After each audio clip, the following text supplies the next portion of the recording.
Haven't done a video blog in a while. It's been unfortunate absence. A lot has been going on, and we'll get into all that later. Right now, this is a time for us to talk about relationships.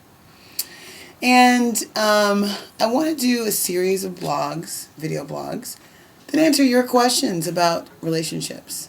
Of course, I'll be answering it, so it's going to be my opinion, which is oftentimes just the right way to think. So, let me give you a little background. One reason I'm an expert is because I've had 5 kajillion relationships. And the reason I don't enjoy Taylor Swift is because she's had about the same amount, but she blames everybody else. Honestly, Taylor, I think you're probably a very, very loving, awesome human being. It's just the blame that I don't enjoy. So I want to come from the standpoint of owning your shit in relationships and why they may or may not work out, what things you can possibly do to improve them, and how do they last? I mean, I've been in some long-term relationships, so I do have an idea of how they last longer than a couple days or a couple of years. And I also know why a lot of them implode miserably. And I've had all sorts of random in-between type situations. So, but let me give you a little bit of advice before I call this one done. You know you're in a bad relationship when you start gaining weight. I'll tell you why. When you meet somebody and they work out and they do all these things they claim, and then you get in a relationship and then they start eating all the time and they don't work out, at what point is that okay? If they said this is who they are and they get in a relationship with you and they're not that person, are you not going to say something?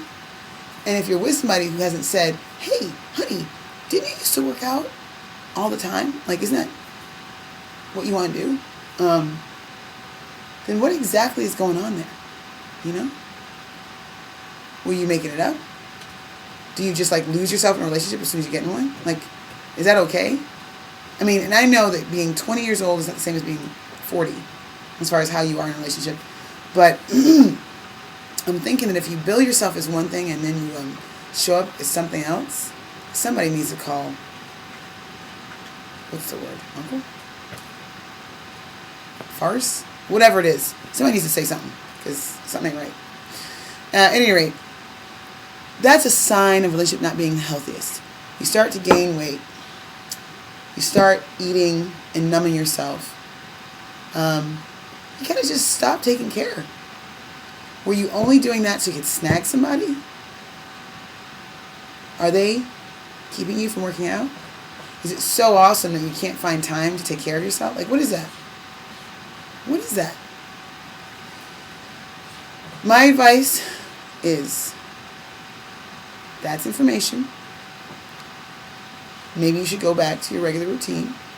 See how the relationship stands up to that, right? If the person has a problem with you taking care of yourself, then they have a problem with you. And that's not something you want to be in. I don't think so. You know, it is not okay to be in a relationship just to be in a relationship. Unless you own that and that's what you want to do, and then fine. I mean, honestly, when you own things, everything is all right. If you have any questions, concerns, things that you would like for me to talk about, please Facebook me at Aina Coach, or you can email me at coachaina.com or coachaina@gmail.com. And other than that, have a great day.